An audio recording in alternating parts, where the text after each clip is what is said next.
Alright, so this is the topic যেটা আমরা শুরু করতে যাচ্ছি আজকে।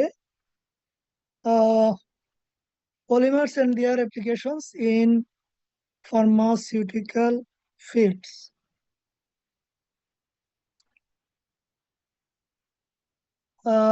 এই স্লাইড গুলোতে আমরা দেখিয়েছি যে আমরা এখানে এই টপিকে কি কি বিষয় আলোচনা করব। এইটা আর হলো এইটা, টু স্লাইডস যে আমরা কি আলোচনা করব সেগুলো দেখানো হয়েছে।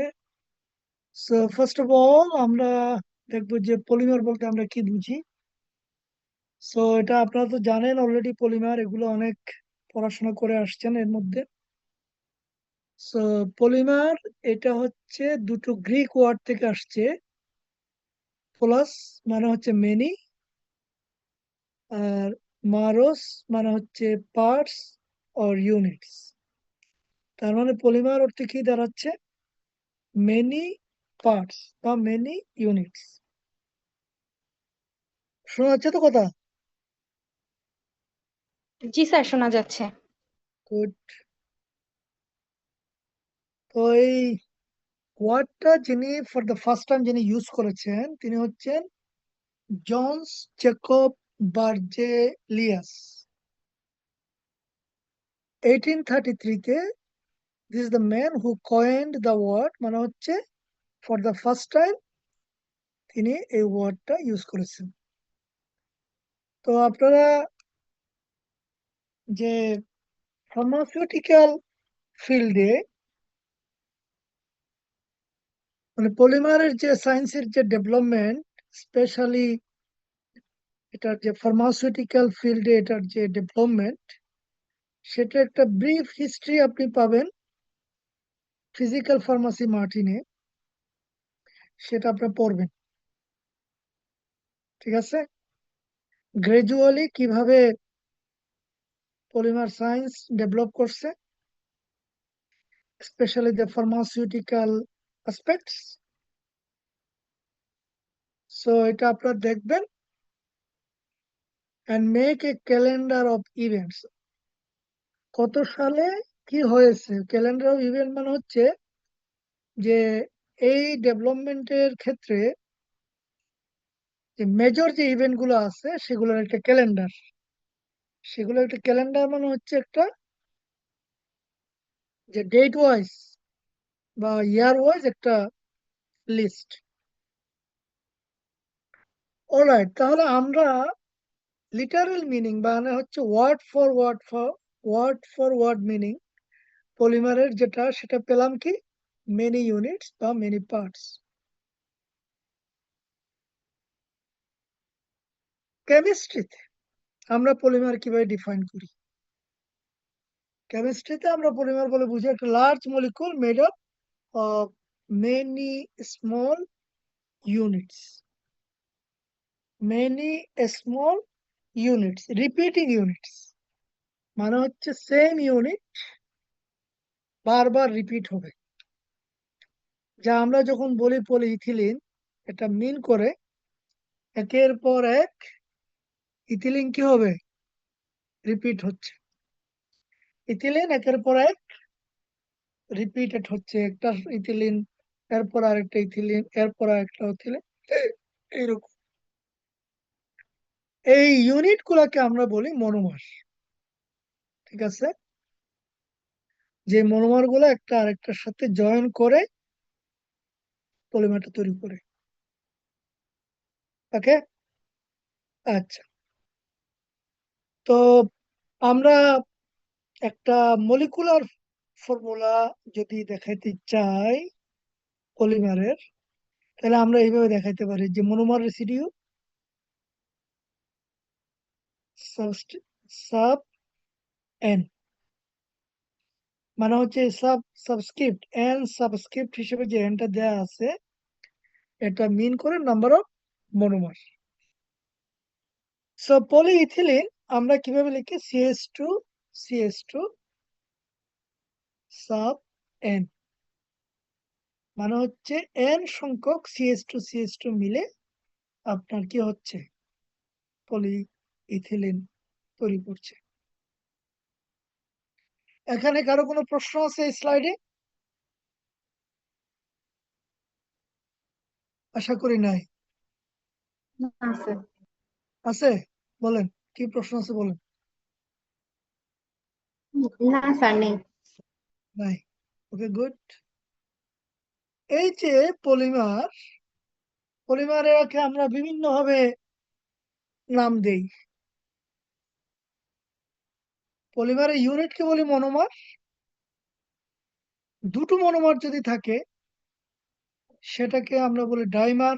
তিনটা ট্রাইমার, চারটা টেট্রামার, পাঁচটা পেন্টামার। এইভাবে যে স্মল কি যে কম্বিনেশন গুলো, ছোট সাইজের মনোমার, ডাইমার, ট্রাইমার, টেট্রামার, হ্যাঁ, যেমন ইথিলিন, টাই ইথিলিন, ট্রাই ইথিলিন, এইভাবে। ওকে। তো নাম্বার অফ মনোমার যখন আর একটু বেশি হয় তখন ওগুলোরে আমরা বলি কি অলিগোমার। মানে মনোমার, ডাইমার এইভাবে তো বলি, কিন্তু যখন তোমার 10টা, 20টা, 30টা, তো এগুলা বলে যে 10টা ডেকাইন বলে। ডেকা ইন মানে হচ্ছে ডেকা ইথিলিন বলে। তো এই ধরনের অল্প সংখ্যায় যদি অল্প হয়, অল্প মানে কিরকম অল্প, 30 to 100, 30 to 100, এই সংখ্যায় যদি তোমার মনোমার থাকে তখন ওটাকে অলিগোমার বলে। তোমার এই 30 থেকে 100 এটা কম বলেই বিবেচনা, অলিগো মানে অল্প, কিন্তু কম বলেই বিবেচনা করা হয়। কারণ 100 কেন, শত শত কি হতে পারে মনোমার, একটার সাথে একটা অ্যাড হতে পারে একটা পলিমারে। আর 200-এর উপরে যদি হয় তখন সেটাকে বলা হয় পলিমার।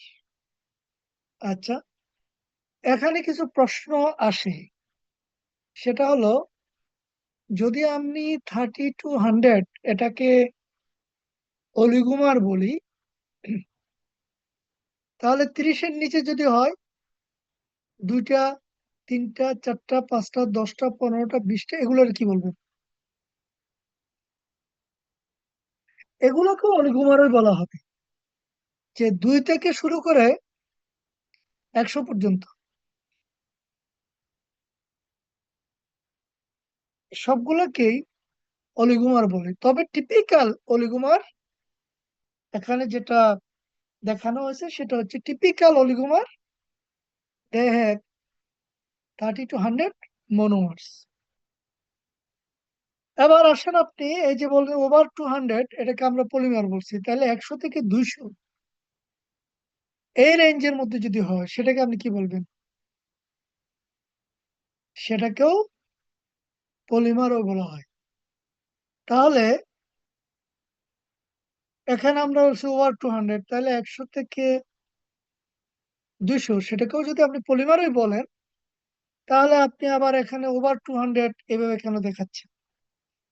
এটা আরেকটু বিস্তৃত ভাবে যা বলা, যেভাবে বলা হয় সেটা হলো 100 to 200 এই রেঞ্জের মধ্যে হলে এটাকে বলা হয় লো মলিকুলার ওয়েট পলিমার। কি বলা হয়? Low low molecular weight. Molecular weight polymer. এর ওভার 200 যদি হয় সেটাকে বলা হয় হাই মলিকুলার ওয়েট পলিমার। এই, তাহলে 2 থেকে 100 অলিগোমার, 100 থেকে 200 low molecular weight polymer, over 200 high molecular weight polymer. ঠিক আছে? আচ্ছা, ঠিক বলতেছি কিনা নাকি ভুল বলতেছি একটু দেখে লো। হ্যাঁ, ঠিকই বলছি। অলরাইট, তাহলে এটা হলো আমরা দেখালাম এই স্লাইডে বিভিন্ন ধরনের পলিমার। এখানে একটা টার্ম ইউজ করা হয়, ডিগ্রি অফ পলিমারাইজেশন। এটা কি মিন করে? এটা মিন করা হচ্ছে number of monomers in a chain. এই যেগুলো হচ্ছে একটা চেইনে, পলিমার চেইন একটার সাথে একটা যুক্ত হয়ে যে লম্বা চেইন তৈরি হয়, এটাকে আমরা বলি polymer chain. Degree of polymerization মানে হচ্ছে number of monomers in a chain. Okay, এবার আসেন হচ্ছে অ্যাডভান্টেজেস অফ পলিমার্স। পলিমারের অ্যাডভান্টেজ কি? এখানে আমরা কিছু পয়েন্ট দিয়েছি, অল্প কিছু মেজর পয়েন্ট। এর বাইরে আরো অনেক অ্যাডভান্টেজ আছে, সেগুলো আপনি কি করবেন? Consult literature to make a more comprehensive account of advantages. Okay, আর কি কি অ্যাডভান্টেজ হতে পারে? সো নাম্বার ওয়ান হচ্ছে generally cheap material. Polymer in general cheap material. এই পলিমার আপনি দেখেন আপনার উঠা বসা, শ্বাস প্রশ্বাস, নড়াচড়া সবখানেই কিন্তু পলিমার আছে। আপনি যা খাচ্ছেন সেখানে পলিমার, সব পলিমার, বেশিরভাগ পলিমার। আপনি যেখানে বসতেছেন সেটাও পলিমার, ঠিক আছে? আপনি যা গায়ে দিচ্ছেন সেগুলোও পলিমার। তাহলে আপনি আপনার চারিদিকে সব কিছু polymer. In general polymers are cheap material. খুব এক্সপেন্সিভ পলিমারও আছে, but generally they are cheap materials. Number two, tailoring properties. Tailoring properties মানে হচ্ছে টেইলরিং করতে পারবেন আপনি, পলিমারের প্রপার্টি টেইলর করতে পারবেন। কিরকম? টেইলর করা মানে হচ্ছে আপনি কাপড় নিয়ে দর্জির কাছে যাচ্ছেন, দর্জি আপনার বডির যে সাইজ ওটার মাপ নিচ্ছে এবং সেই অনুযায়ী কাপড় কেটে জামা বানিয়ে দিচ্ছে। পলিমারের যে প্রপার্টিস গুলো আছে, ফিজিক্যাল প্রপার্টিস বা মেকানিক্যাল প্রপার্টিস, আপনি সেগুলো কি করতে পারেন? টেইলর মেড করতে পারেন। মনে করেন যে আপনার একটা হার্ড পলিমার দরকার, তাহলে এটা কম হার্ড, বেশি হার্ড, আপনি যে যে যেরকম হার্ড আছে আপনার আরো হার্ড দরকার, তাহলে আপনি পলিমারকে চেঞ্জ করে আরো হার্ড বানাতে পারবেন। অথবা আপনার সফট পলিমার দরকার, তাহলে ওই পলিমারটাকে আবার টেইলর করে আপনি সফট পলিমার বানাতে পারবেন। ঠিক ঠিক আছে, এটা হলো টেইলরিং। এটা কি কি ভাবে আপনি, এই টেইলরিংটা কি কি ভাবে আপনি করতে পারেন? একটা হচ্ছে by adjusting molecular weight. Molecular ওয়েটটা যত কম হবে এটা তত কি হবে? যে লিকুইড আর একটু কম গ্যাস, আর যদি মলিকুলার ওয়েট উপরের দিকে যায় তখন আস্তে আস্তে যত উপরের দিকে যাবে তত এটা হার্ড হবে। তাহলে আপনি মলিকুলার ওয়েটের এক্সাম্পল দিয়ে দেখাইতে হবে আপনাকে। এগুলা কিছু এক্সাম্পল আপনি মার্টিনে পাবেন, এই যে পয়েন্ট গুলা দেয়া আছে। যদি মার্টিনে না পান তাহলে সেক্ষেত্রে আপনি অন্য আদার লিটারেচার কি করবেন? সার্চ করবেন। বাট পরীক্ষা আসলে এক্সাম্পল দিয়ে দেখাইতে হবে যে আপনি how you can change properties, tailor properties by adjusting molecular weight. Changing structure of monomer building blocks. Building block বলতে এখানে মনোমারকে বোঝানো হচ্ছে। আপনি মনোমারের স্ট্রাকচার চেঞ্জ করতে পারেন, প্রপার্টি চেঞ্জ করার জন্য মনোমারের স্ট্রাকচার চেঞ্জ করতে পারেন। যেমন আপনার এই যে আগের স্লাইডে দেখিয়েছি, এই যে এইটা কই গেল?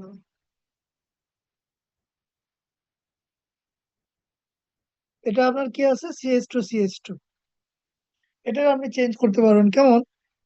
এই যে হাইড্রোজেন গুলো আছে না, এই হাইড্রোজেন গুলোর জায়গায় আপনি অন্য কিছু আনতে পারেন। মনে করেন যে এইচ এর জায়গায় আপনি কি আনলেন? এইচ এর জায়গায় আপনি একটা মিথাইল গ্রুপ আনলেন। CH2, এটা CH3, একটা H কে আপনি রিপ্লেস করলেন, এখানে মিথেন করলেন। আরেকটা H এর জায়গায় মনে করেন যে আপনি এখানে একটা বেনজিন রিং আনলেন সাইড চেন হিসেবে। তাহলে এইভাবে you can change the monomer. আর মনোমার যখন আপনি চেঞ্জ করবেন তখন কি হবে? প্রপার্টি চেঞ্জ হবে। আপনার নিড অনুযায়ী আপনি মনোমার চেঞ্জ করবেন, প্রপার্টি চেঞ্জ হবে। বাই ব্লেন্ডিং, এটা হচ্ছে আপনি কেমিক্যাল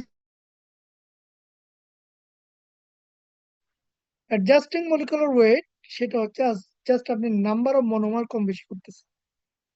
যত মনোমারের সংখ্যা বাড়াবেন মলিকুলার ওয়েট তত বাড়বে, আর মনোমারের সংখ্যা যত কমাবেন মলিকুলার ওয়েট তত কমবে, এক একটা চেইনের আর কি। আর স্ট্রাকচার, এটা হচ্ছে chemical change. Monomer building block, মনোমারের স্ট্রাকচার চেঞ্জ করবার মানে হচ্ছে এটা হচ্ছে এটার কেমিক্যাল স্ট্রাকচার আপনি চেঞ্জ করছেন। ওকে, আচ্ছা। এরপর হচ্ছে by blending with another polymer, আপনি দুইটা পলিমারকে কি করলেন? ব্লেন্ড করলেন। দুইটা পলিমারকে আপনি কি করলেন? ব্লেন্ড করলেন। মিক্সচার, মিক্সচার ইউজ করে মনে করেন যে একটা খুব হার্ড আর একটা সফট, দুইটারে যদি আপনি কি করেন? ব্লেন্ড করেন, তাহলে আপনি মাঝে মাঝে কিছু পাবেন। আর কত পার্সেন্টেজ, কোনটা কত পার্সেন্ট নিলেন, রেশিও। মিক্সচারেরও আবার রেশিও চেঞ্জ করে, যে আপনি যে মনে করেন যে একটা হার্ড আর একটা সফট, তো যেটা হার্ড এটা একটু বেশি করে নিলেন, সফট একটু কম করে নিলেন, তাহলে মাঝামাঝি আসলো এটা হার্ড আর সাইডে থাকবে।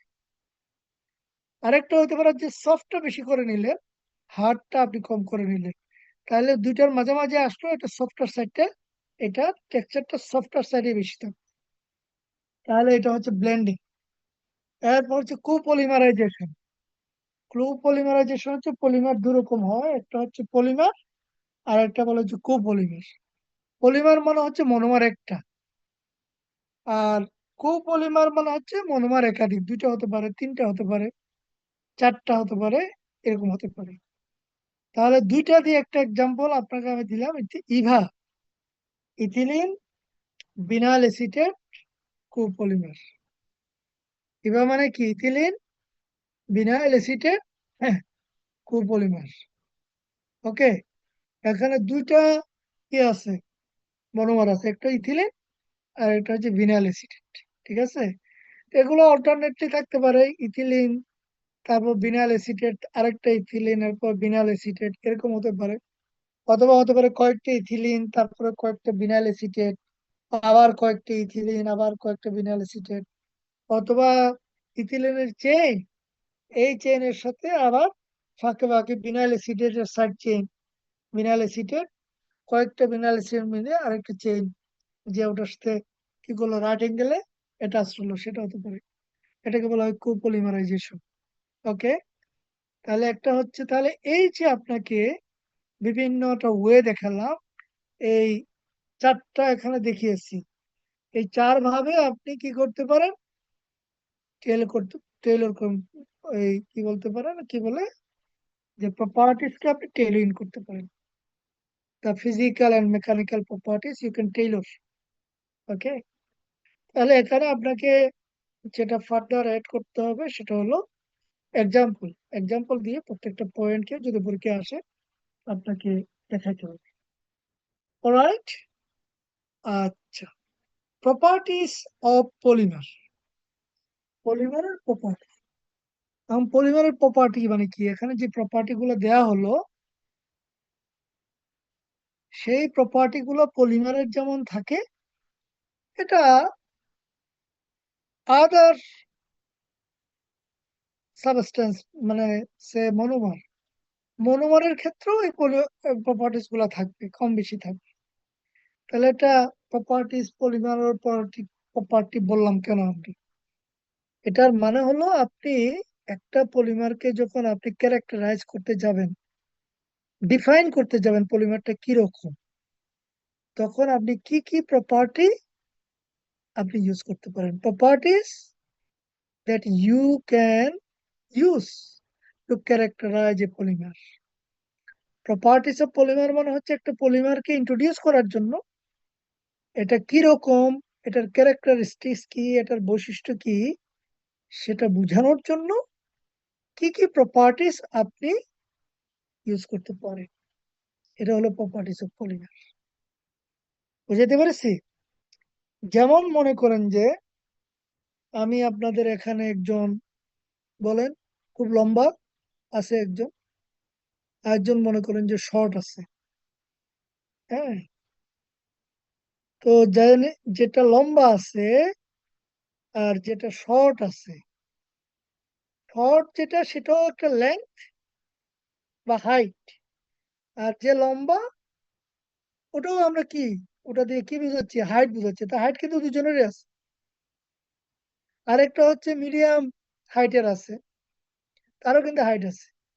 তার মানে আমি একজনকে, এখন হচ্ছে আপনার এই ক্লাসের লোকজন যেগুলা, সেগুলাকে আমি ক্যারেক্টারাইজ করার জন্য হাইট ইউজ করলাম।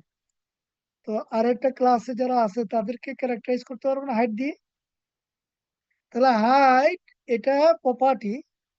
এই প্রপার্টির মানে এই না যে এটা শুধু এই সাবস্টেন্সের বা এই গ্রুপটার প্রপার্টি, শুধু তা না, এটা অন্য গ্রুপেরও এই একই প্রপার্টিস থাকতে পারে।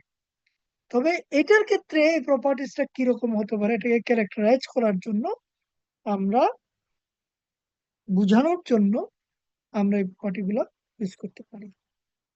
যেমন মনে করেন যে আমি আপনাদের একজনকে ক্যারেক্টারাইজ করার জন্য বললাম এটা কিরকম, যে এটা লম্বা এরকম, হ্যাঁ, এটা হাইট এরকম, তারপর হচ্ছে চোখগুলো এরকম, নাকটা এরকম, হ্যাঁ, তারপর মনে করেন যে মুখের উপর একটা তিল আছে, হ্যাঁ, কথা বলার সময় যে কি করে, কিছুক্ষণ পর পর হাত নাড়ায়, এইরকম কিছু বৈশিষ্ট্য আমি উল্লেখ করলাম।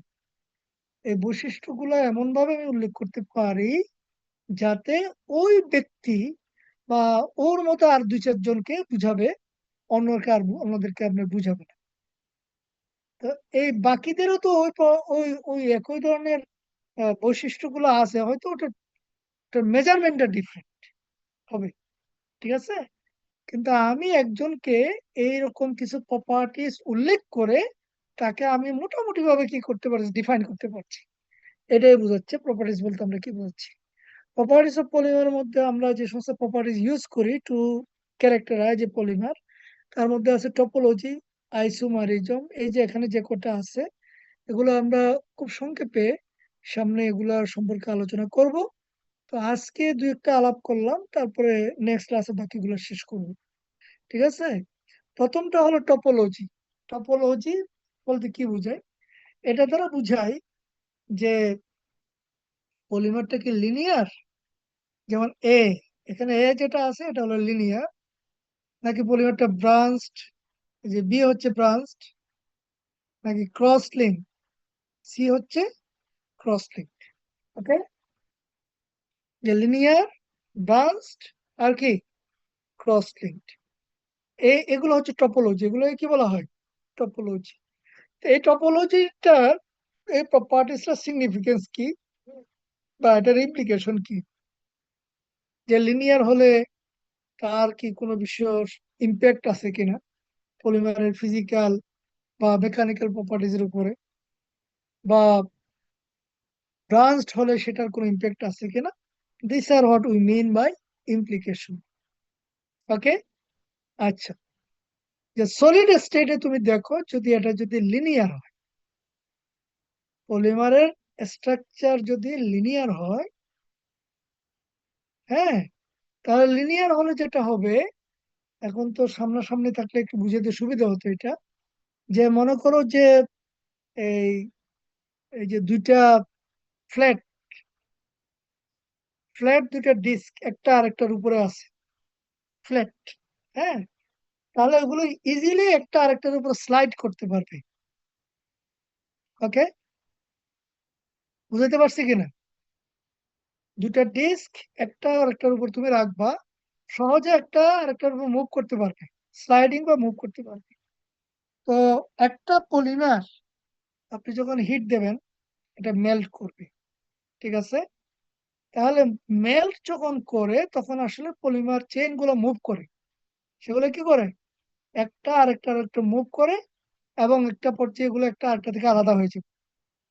ওকে, তাহলে যত সহজে যে স্লাইডিংটা যত সহজ হবে একটা চেইনের আরেকটা চেইনের উপরে, যত সহজে এটা মুভ করতে পারবে, মেল্টিং পয়েন্ট তত কম হবে।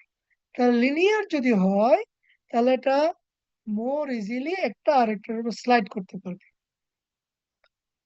আবার অন্য একটা দিক আছে, সেটা কি? সেটা হচ্ছে যে দুইটা চেইন, দুইটা যদি কোনো ব্রাঞ্চিং না থাকে তাহলে দুইটা চেইন একটা আরেকটার খুব কাছাকাছি আসে। আর মলিকুলের মধ্যে একটা মলিকুলকে আরেকটা মলিকুলের সাথে যে ধরে রাখে কোন ফোর্স, এই ফোর্সকে আমরা বলি Van der Waals forces. Molecule to molecule যে অ্যাট্রাকটিভ ফোর্স কাজ করে সেটাকে আমরা বলি ভ্যান ডার ওয়ালস ফোর্সেস। তো দুইটা মলিকুল বা দুটো পলিমার চেইন যত কাছে থাকবে, এদের যদি কোনো ব্রাঞ্চিং না থাকবে তাহলে যত লিনিয়ার হবে, লিনিয়ার মানে কোনো ব্রাঞ্চ নাই, কোনো ব্রাঞ্চিং নাই, তাহলে কি হবে, তারা খুব কাছাকাছি আসতে পারবে। আর যত কাছে আসবে তত তাদের মিউচুয়াল অ্যাট্রাকশনটা বেশি হবে। আর অ্যাট্রাকশন যত বেশি হবে, যে তাদের মেল্টিং পয়েন্ট তত হাই হবে। তাহলে এখানে দুটো সাইড আছে, একটা হচ্ছে ইজিলি মুভ করতে পারে একটা একটার উপর, যেটা মেল্টিং পয়েন্টটা কমায় আনবে। আরেকটা হচ্ছে তারা একজন আরেকজনের খুব কাছে আসতে পারবে, সেটা তো আবার মেল্টিং পয়েন্ট কি বাড়ায় দেবে, যে যত কাছে আসবে অ্যাট্রাকশন তত বেশি হবে। ওকে, মেল্টিং পয়েন্ট বাড়াবে এবং অ্যাট্রাকশন বেশি হলে এদের এরা মোর ক্রিস্টালাইন হবে, এরা মোর ক্রিস্টালাইন হবে। তো আলটিমেটলি এই দুটো দিকের একটা balance between this two aspects, free movement আর একটা হচ্ছে ক্লোজনেস, এই দুটো অ্যাসপেক্টের যে ইম্প্যাক্ট, দুইটা মিলিয়ে ডিটারমাইন করবে এটার মেল্টিং পয়েন্ট কত হাই বা লো হবে। আর তাহলে লিনিয়ার গেলে আবার হচ্ছে ব্রাঞ্চড স্ট্রাকচার, যদি ব্রাঞ্চড হয় সেক্ষেত্রেও কিন্তু আমরা দু ধরনের ইম্প্যাক্ট দিতে পারে, ব্রাঞ্চিং এরও দু ধরনের ইম্প্যাক্ট হতে পারে। কি? একটা হচ্ছে ব্রাঞ্চিং মানে হলো একটা সাইড গ্রুপ আছে, ব্রাঞ্চ মানে কি একটা সাইড গ্রুপ আছে, ব্রাঞ্চ মানে সাইড গ্রুপ আছে। তাহলে দুটা চেইনের বা যে কোনো একটা চেইনের যদি সাইড গ্রুপ থাকে, দুটা চেইনকে কাছাকাছি যদি তুমি আনতে চাও, দুটো চেইনকে যদি কাছাকাছি আনতে যাও, তাহলে কি হবে, এই যে ব্রাঞ্চ, এই ব্রাঞ্চ চেইন দুটাকে কাছে আসতে দেবে না। যে আপনি হাতটা এরকম ছড়ায় রাখলেন, ঠিক আছে, আরেকজন যদি আপনার কাছে আসতে চায় তাহলে আপনার হাতের জন্য সে বাধাগ্রস্ত হবে, আপনার কাছে আসতে পারবে না। কারণ ওই হাত দিয়ে আপনি তারা কি করে রাখছেন, মানে তার কাছে আসতে আপনার গায়ের সাথে যে ঘেঁষে দাঁড়াবে সেটাকে আপনি ঠেকাইতেছেন। তো এরকম চেইনের যদি ব্রাঞ্চ থাকে, আচ্ছা আমরা ওই স্ট্রাকচারটা যাই, আগের আগের স্ট্রাকচার, এই যে ব্রাঞ্চ গুলা, এটাতে কি আছে, ব্রাঞ্চ আছে, এটাতে ব্রাঞ্চ আছে। তাহলে এ হচ্ছে লিনিয়ার, বি তে একটা ব্রাঞ্চ আছে, এই ব্রাঞ্চটা যদি না থাকতো, এই যে উপরের ব্রাঞ্চটা, তাহলে এই এই চেন এটা চেন বি এর সাথে কাছে একদম গা ঘাসাঘাসি করতে পারতো। কিন্তু এই ব্রাঞ্চের কারণে সে কি করতে পারতেছে না, অত কাছে আসতে, এটাকে বলে স্টেরিক হিন্ডেন্স। স্টেরিক মানে হচ্ছে রিলেটেড টু স্পেস, এই বাধাটা হচ্ছে স্পেসে একটা বাধা তৈরি, স্পেসে একটা বাধা দিচ্ছে। এই কারণে সে কি হতে বি এর কাছে আসতে পারতেছে না, বিকজ অফ দিস ব্রাঞ্চ একটা স্টেরিক হিন্ডেন্স ক্রিয়েট করতেছে। তাহলে এই যে এই একটা স্টেরিক হিন্ডেন্স, হ্যাঁ, আচ্ছা, আহ এই স্টেরিক হিন্ডেন্স, এই যে সাইড চেইনটা, এই সাইড চেইনটার কারণে দুটো ঘটনা করতে পারে। একটা হলো যে আহ, যে তারা এই যে আমরা বলি যে অ্যাট্রাকশনটা কম হবে। অ্যাট্রাকশনটা কি কম হবে, এটা হচ্ছে 2 নম্বর পয়েন্ট, উইকার ইন্টারমলিকুলার ফোর্স। ঠিক আছে, এই যে একটা একটা আরেকটার থেকে যে দূরে আছে, ফলে তাদের মিউচুয়াল অ্যাট্রাকশনটা কম হবে। আর মিউচুয়াল অ্যাট্রাকশন কম হলে পরে তারা ফ্রিলি কি করতে পারবে, একটা আরেকটার উপর দিয়ে মুভ করতে পারবে। অন্যদিকে যে আমি যেটা বলেছিলাম, যদি স্মুথ হয়, সারফেসটা যদি স্মুথ হয়, হ্যাঁ, যে দুটা ডিস্ক, ফ্ল্যাট ডিস্ক, একেবারে সারফেস স্মুথ, তাহলে একটা আরেকটার উপর দিয়ে যত সহজে মুভ করতে পারবে। যদি এগুলো যদি একটা এবড়ো থেবড়ো হয় সারফেসটা, যে দুইটা সারফেস একটা আরেকটার উপর দিয়ে মুভ করবে, কিন্তু এরা কি নয়, স্মুথ হলে যত সহজে স্লাইড করতে পারবে। যদি এবড়ো থেবড়ো হয়, তাহলে অত সহজে একটা আরেকটার উপর দিয়ে মুভ করতে পারবে না। তাহলে এই যে মুভ করতে না পারা, মুভ করতে ফ্রিলি একটা আরেকটার উপর যদি মুভ করতে না পারে, তাহলে এইটা তাদের যে মেল্টিং পয়েন্ট, সেটাকে কি করবে, বাড়ায় দেবে। ঠিক আছে, ফ্রিলি যদি মুভ করতে না পারে। অন্যদিকে অ্যাট্রাকশন কম হওয়ার কারণে তারা একটা আরেকটার উপর দিয়ে সহজে মুভ করতে পারবে, সেটা হচ্ছে আরেকটা আসপেক্ট। তাহলে এই যে দুই ধরনের আসপেক্ট, একটা হচ্ছে স্টেরিক হিন্ড্রেন্স আর একটা হচ্ছে উইকার অ্যাট্রাকশন, এই দুটো মিলিয়ে আলটিমেটলি তাদের ফিজিক্যাল প্রপার্টিজ, মেল্টিং কিরকম হবে সেটা ডিটারমাইন করবে। এবার আসতে হচ্ছে ক্রস লিঙ্ক স্ট্রাকচার। ওকে, ক্রস লিঙ্ক মানে হচ্ছে একটা আরেকটার সাথে আটকানো।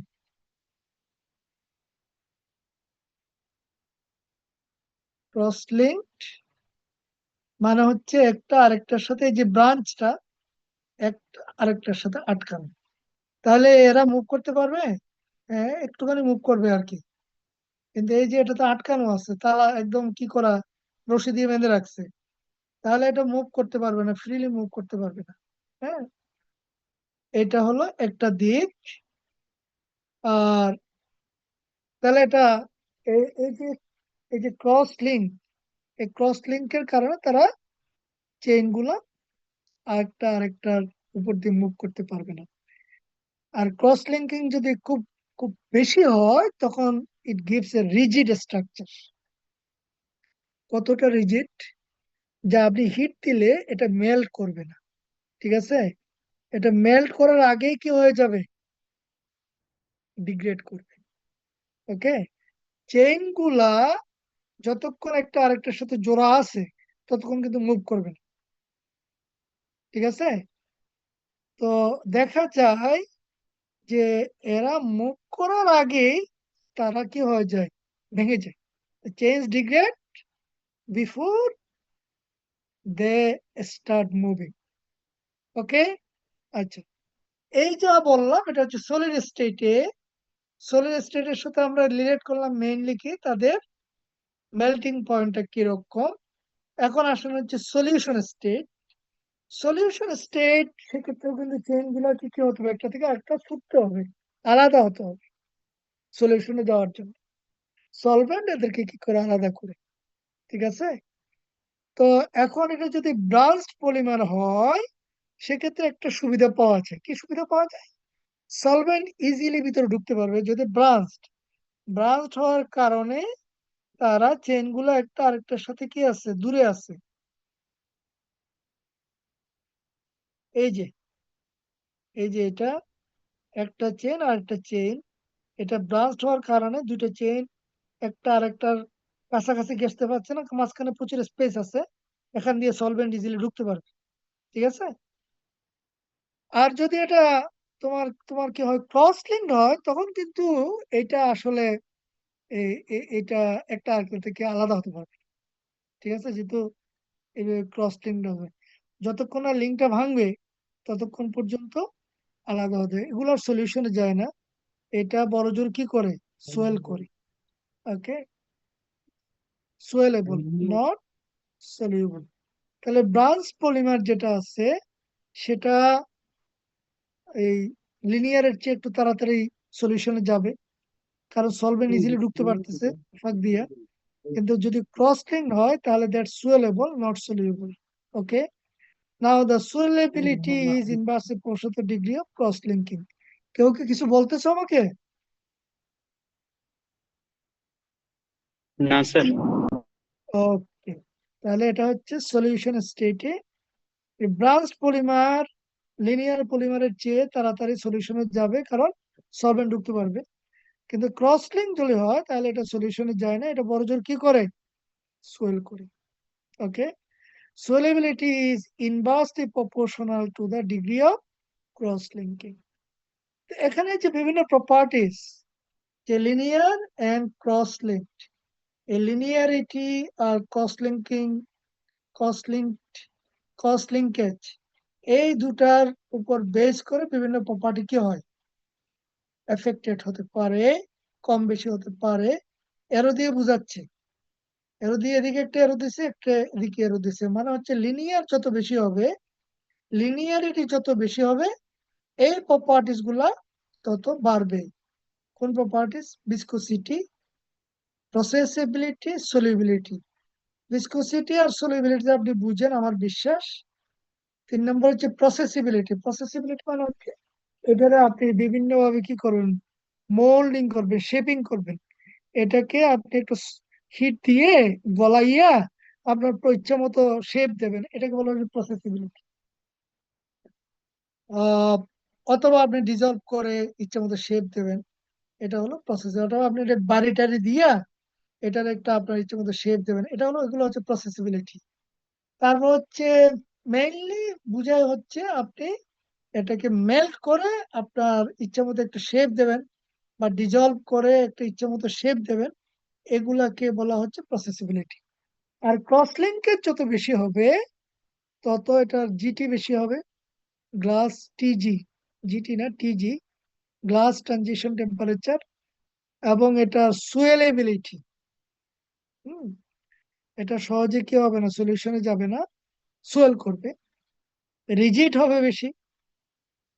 আর thermal stability, temperature high temperature লাগবে এটার কি করার জন্য, মেল্ট করার জন্য বা ডিগ্রেড করার জন্য। হ্যাঁ, it will be more durable in response to temperature. Okay, এরপরে হচ্ছে আইসোমারিজম। আইসোমারিজম এখানে 3 ধরনের আইসোমারিজম দেখানো হয়েছে। এখানে যে স্ট্রাকচারাল আইসোমারিজম বলে মূলত এখানে জিওমেট্রিক আইসোমারিজম কে বোঝানো হয়েছে। সিকোয়েন্স আইসোমারিজম মানে হচ্ছে এটা দ্বারা আপনার ওই যে এডিশন, এটাকে চেইন চেইন পলিমারাইজেশনের জন্য এটা এই টার্মটা ইউজ করা হচ্ছে। স্টেরিও আইসোমারিজম হচ্ছে, এটা হলো এই স্টেরিও আইসোমার হচ্ছে কাইরাল সেন্টার থাকবে। তা প্রথমে আসা হচ্ছে যে স্ট্রাকচারাল আইসোমারিজম, এটাকে তারা আসলে সি স্ট্রেঞ্জ আইসোমারিজমকে এখানে ইন্ডিকেট করা হয়েছে। এটা এক ধরনের আইসোমারিজম পলিমারে দেখা যেতে পারে। আমরা একটু দেখাই যে এটা হলো সিস, হ্যাঁ, আর এটা হলো ট্রান্স। এই ধরনের আইসোমারিজম কোথায় দেখা যায়, যদি একটা রিজিড বন্ড থাকে। রিজিড বন্ড মানে হচ্ছে যে বন্ডটা কি নয়, যেটা রোটেট করে না, হ্যাঁ, যেটা কি করবে না, রোটেট করে না। যে ডাবল বন্ড, ট্রিপল বন্ড, এগুলো হচ্ছে নন রোটেটিং। আর সিঙ্গেল বন্ড রোটেট করে। তাহলে আপনি যদি এখানে যদি এটা ঘুরাইতে যান, এই কার্বনটাকে যদি এরকম করে ঘুরাইতে যান, এই ডাবল বন্ড ভেঙে যাবে, ট্রিপল বন্ড ভেঙে যাবে। কিন্তু সিঙ্গেল বন্ড যদি হয় তাহলে সেটা ভাঙবে না। তো এই ডাবল বন্ড আর ট্রিপল বন্ড, এগুলোকে রিজিড বন্ড বলে। এগুলোর দুই পাশে যদি সেম মলিকুল, দুইটা মলিকুল যদি সেম হয়, সেই দুইটা মলিকুল যদি একই পাশে থাকে তখন এটাকে আমরা বলি সিস আইসোমার। আর যদি দুটো উল্টো পাশে হয় তখন ওটাকে বলি আমি ট্রান্স আইসোমার। এটা কিন্তু এই যে দুই পাশে আছে সেটা কিন্তু এক পাশে আসতে পারবে না, কিন্তু এটা যে সিঙ্গেল বন্ড হতো এটা ঘুরাইলেই এটা আবার এই দুটো এক পাশে সিএস টু আবার এই পাশে চলে আসতো। এই যে দুই পাশে দেখা যাচ্ছে দুই পাশে, এটা যে সিঙ্গেল বন্ড হতো তাহলে এটা কোনো আইসোমারিজম দিত না, কারণ এটারে কার্বনটা ঘুরতে পারে, সিঙ্গেল বন্ডের চারদিকে কার্বনটা ঘুরতে পারে, ফলে এই যে দুই পাশে আছে ওটা এক পাশে চলে আসতো। কিন্তু এটা ডাবল বন্ড হওয়ার কারণে অথবা এখানে যে ট্রিপল বন্ড থাকে, এই যে সিএস টু গ্রুপ এখানে এক পাশে আছে এটা দুই পাশে যেতে পারবে না, যে দুই পাশে আছে এটা এক পাশে আসতে পারবে না। তো এই ধরনের যদি সিএস ট্রান্স আইসোমার হয় তোমার পলিমারের ক্ষেত্রে এরকম হলে, তার ফলে এই যে দেখো টিজি টিএম এগুলা, হ্যাঁ, ক্রিস্টালিনিটি এগুলো ভেরি করতে পারে। টিজি মানে হচ্ছে গ্লাস ট্রানজিশন টেম্পারেচার, যেটা পলিমারের ক্ষেত্রে দেখা যায়। টিএম মানে হচ্ছে মেল্টিং পয়েন্ট, ওকে। আর অ্যামরফাস ক্রিস্টালিনিটি তো বুঝো। তো এখন যেটা হচ্ছে তোমার সিজ এর ক্ষেত্রে দেখো এটা টিজি হচ্ছে 70 ডিগ্রি -70 ডিগ্রি সেন্টিগ্রেড, আর এটা টিজি কত -50 ডিগ্রি সেন্টিগ্রেড। টিএম এটা হলো 39 ডিগ্রি সেন্টিগ্রেড, আর এটা হলো 80 ডিগ্রি সেন্টিগ্রেড, ওকে, প্রায় ডাবল মেল্টিং পয়েন্ট। আর এটা অ্যামরফাস, আর এটা হলো মিডিয়াম ক্রিস্টালাইন। তাহলে তুমি দেখতেছো এই যে তোমার আইসোমারিজমের ফলে এদের ফিজিক্যাল প্রপার্টিস কি হচ্ছে, চেঞ্জ হয়ে যাচ্ছে, ওকে। আচ্ছা, আরেক ধরনের আইসোমারিজম হচ্ছে সিকোয়েন্স আইসোমারিজম। এটা এই চেইন পলিমারাইজেশনের ক্ষেত্রে দেখা যায়। চেইন পলিমারাইজেশনের অন্য নাম হচ্ছে এডিশন পলিমারাইজেশন। এটার মানে হলো মনোমার গুলা একটার সাথে একটা জোড়া লাগতেছে, এই কোন মলিকুল কি হচ্ছে না, জোড়া লাগার সময় আর কিছু বেরিয়ে যাচ্ছে না, জোড়া লাগার সময় কোনো কিছু বেরিয়ে যাচ্ছে না, চেইন পলিমারাইজেশন, ঠিক আছে। আচ্ছা, এডিশন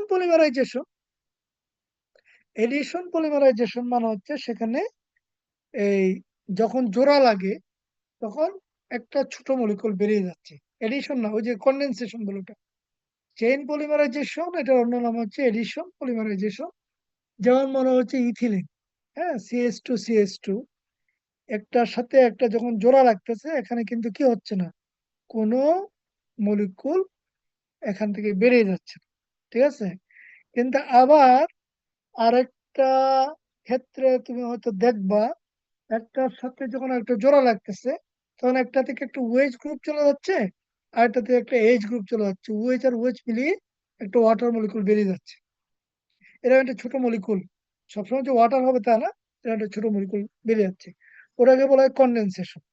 তাহলে এডিশন পলিমারাইজেশনের ক্ষেত্রে আহ এই যে এটা দুরকম পলিমারাইজেশন হতে পারে। কিসের উপর? একটা মনোমার আরেকটা মনোমারের সাথে কিভাবে অ্যাড হচ্ছে, এটা আমরা একটু স্ট্রাকচার দিয়ে বুঝাইলে বুঝতে সহজ হবে। যে এটা দেখো, যে এটা একটা মনোমার, হ্যাঁ, এটা একটা মনোমার, এটা আরেকটা সেম মনোমারের সাথে যখন অ্যাড হবে তখন কি হতে পারে, যে দ্বিতীয় মনোমারের সাথে এই মাথা অ্যাড হতে পারে অথবা এই মাথা অ্যাড হতে পারে। এখন যে কোনো একটা এক সাইডে হচ্ছে সিএইচ টু, আর এক সাইডে হচ্ছে সিএইচ এর সাথে সিএইচ থ্রি। এক সাইডে কার্বনের সাথে আছে দুটো হাইড্রোজেন, আর এক সাইডে কার্বনের সাথে আছে একটা হাইড্রোজেন একটা মিথাইল গ্রুপ, ওকে। আচ্ছা, তাহলে একটার সাথে যখন একটা জোড়া লাগতেছে তখন আপনার কি হতে পারে, যে এই মাথা জোড়া লাগতে পারে, এইটা আরেকটা এটার সাথে জোড়া লাগতে পারে, অথবা এইটা আরেকটা এটার সাথে জোড়া লাগতে পারে। এখানে কিভাবে জোড়া লাগছে তুমি দেখো, যে যে সিএস থ্রি এইচ, CH3H, ঠিক আছে? এই মাথা আরেকটা এই মাথার সাথে জোড়া লাগছে। তাহলে এখানে যে দুইটা মাথা আছে, দুইটা সাইড, একটা কার্বনের সাথে দুটো H আছে, আর একটা কার্বনের সাথে একটা H আছে, একটা CH3 আছে। এদের একটাকে টেইল বলে আর একটা হেড বলে। তুমি নামকরণটা যে কোনো একটাকে হেড আর যে কোনো একটাকে টেইল তুমি বলতে পারো, মানে এটা আরবিটারি। তুমি এখানে এই সাইড থেকে টেইল বলা হয়েছে আর এই সাইড থেকে হেড বলছে। আবার তুমি চাইলে এই সাইড থেকে টেইল, এই সাইড থেকে হেড বলতে পারো। এখন এই মনোমার গুলা যখন একটা আরেকটার সাথে জোড়া লাগে, তখন জোড়া লাগাটা হতে পারে যে হেড টু টেইল, অথবা হতে পারে হেড টু হেড। এখানে কিভাবে হয়েছে? Head to head. Head to head মানে কি? Head to head, tail to tail, ঠিক আছে? অথবা হতে পারে head to tail, tail to head, এইভাবে জোড়া লাগতে পারে। আমি কি বুঝাইতে পেরেছি? জি স্যার। ওকে। তো তুমি দেখো এখানে, এই এখানে দেখো যে এখানে কমিউনিকেশনটা এখানে, এগুলো কি সাথে যেটা আছে, এটা হাইড্রোজেন বোঝাচ্ছে, এটা এগুলো দিয়ে। এই যে এটা উপরের দিকে উঠেছে একটা, এটা হাইড্রোজেন বোঝাচ্ছে, হ্যাঁ? তাহলে এটা হলো, এটা হেড, এটা হচ্ছে হেড। ওই আমরা যে এক্সাম্পল দিয়েছি ওখানে এটার মধ্যে টেল হিসেবে দেখাচ্ছি। আমি বলছি তুমি যে কোনো একটাকে হেড বলতে পারো, একটা টেল বলতে পারো। তাহলে এই চেইনে কি হয়েছে, কানেকশনটা হচ্ছে হেড টু হেড। এখানে কানেকশনটা এখানে কি হয়েছে, হেড টু টেল। তাহলে এই যে এটা head to tail, tail to head, okay, তারপর আবার হেড টু টেল, এইভাবে। আর এখানে কি হচ্ছে, head to tail, tail to tail, tail to head, এইভাবে। ওকে। তাহলে এটা হচ্ছে একটা, একটা হেড টু টেল না টেল টু হেড, কিরকম তোমার কি হয়েছে কানেকশনটা, যে কিভাবে তারা একটা আরেকটার সাথে জোড়া রাখছে। হেড টু টেল আর tail to head, in most cases এরকম হয়, অথবা হেড টু হেড এরকম হতে পারে। এই দুই রকম আইসোমারিজম হতে পারে। স্টেরিও আইসোমারিজম মানে হচ্ছে কাইরাল সেন্টার আছে, কাইরাল সেন্টার যদি থাকে সেখানে পেন্ডেন্ট গ্রুপের arrangement around the chain. Pendant group মানে হচ্ছে সাইড চেইন, যে সাইড গ্রুপ, এই যে যেটা মনে করো একটা বড় গ্রুপ আছে এখানে, হ্যাঁ, যে এখানে তো নাই, মনে করো এটা একটা বেঞ্জিন আর কি, হ্যাঁ। তো এই ধরনের একটা বড় গ্রুপ যদি সাইড চেইন হিসেবে থাকে, এটাকে পেন্ডেন্ট গ্রুপ বলা হয়। এই পেন্ডেন্ট গ্রুপ চেইনের দুই পাশে পেন্ডেন্ট গ্রুপের অ্যারেঞ্জমেন্টটা কিরকম, হ্যাঁ, আহ, সেটা সেটার উপর বেস করে তিন ধরনের আইসোমার হতে পারে। যে একটাকে বলা হচ্ছে আইসোটেকটিক, যখন তোমার পেন্ডেন্ট গ্রুপ গুলো সব এক পাশে আছে। হুম।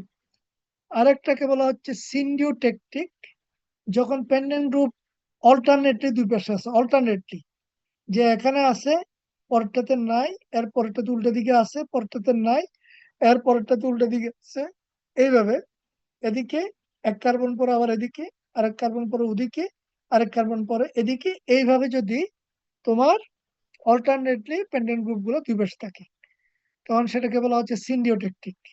আর যদি পেন্ডেন্ট গ্রুপ গুলো দুই পাশে আছে বাট র্যান্ডমলি, এখানে তো অল্টারনেটিভ আছে, এখানে কিন্তু অল্টারনেটিভ না, এখানে এটা একটা এই পাশে আছে, পরপর দুইটা আবার এই পাশে আছে, এরপর একটা এই পাশে আছে, অর্থাৎ এখানে দুই পাশে আছে বাট কোনো পার্টিকুলার গ্রামার ফলো করতেছে না, যে এটা র্যান্ডমলি দুই পাশে আছে, এটাকে বলা হয় অ্যাটাকটিক।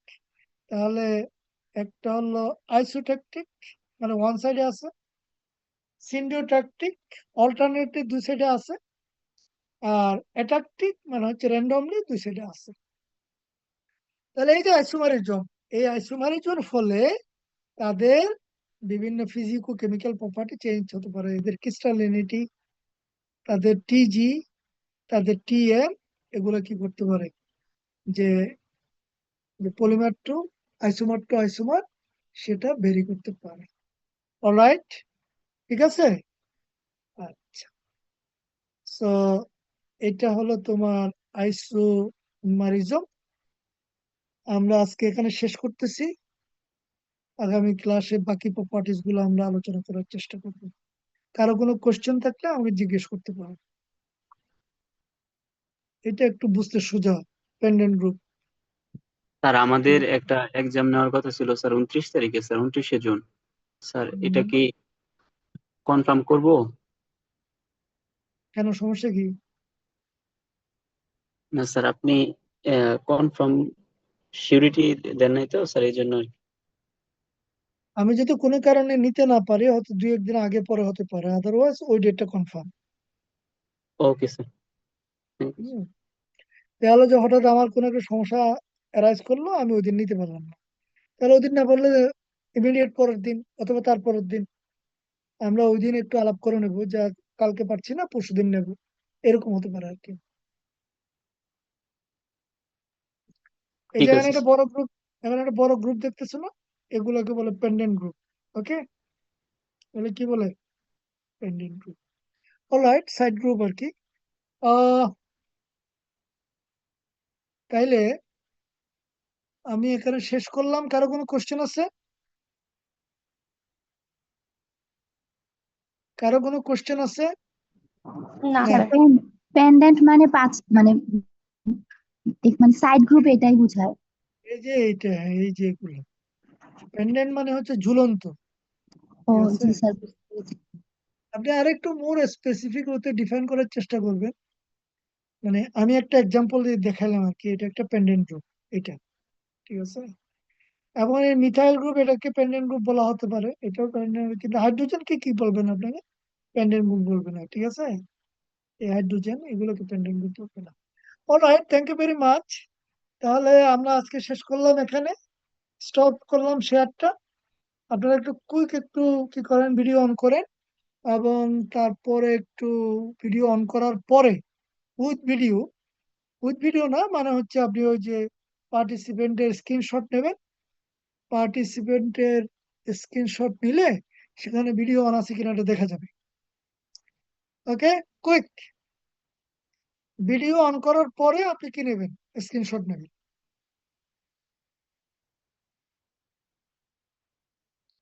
তাড়াতাড়ি করেন, তাড়াতাড়ি, দেরি করলে হবে না।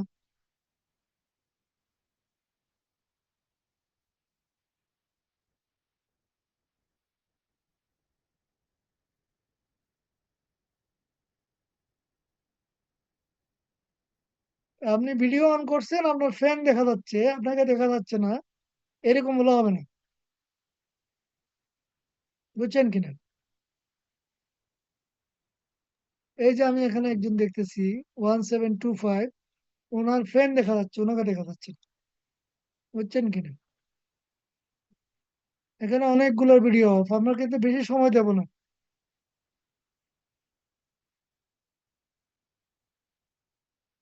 আমি একটু যাদের ভিডিও অফ আছে নাম বলবো, বুঝছেন? আপনি কুইক রোল নাম্বার গুলো লিখবেন। হ্যাঁ, একটা হলো 1723, মুসাম্মদ শর্মিন আক্তার। আরেকটা হচ্ছে ফাহাদ ফারদিন, শারমিন আক্তার আর ফাহাদ ফারদিন। আর হলো গিয়া মারিয়াম মুবাশিরা। এই তিনটা আমি ভিডিও অফ দেখতেছি। আর কেউ আছে কিনা? আসসালামু আলাইকুম স্যার। স্যার আমি অন করেছি ভিডিও। তাই না? জি তো স্যার। আপনি যে অন করতে দেরি করছেন, এই জন্য অর্ধেক পেনাল্টি হবে। না স্যার, সরি স্যার, নেটে একটু ডিস্টার্ব করতেছিল স্যার, এর জন্য অন হচ্ছিল না।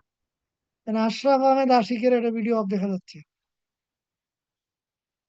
Fahad Fardin, sir video on আসতো স্যার আমার। ফাহাদ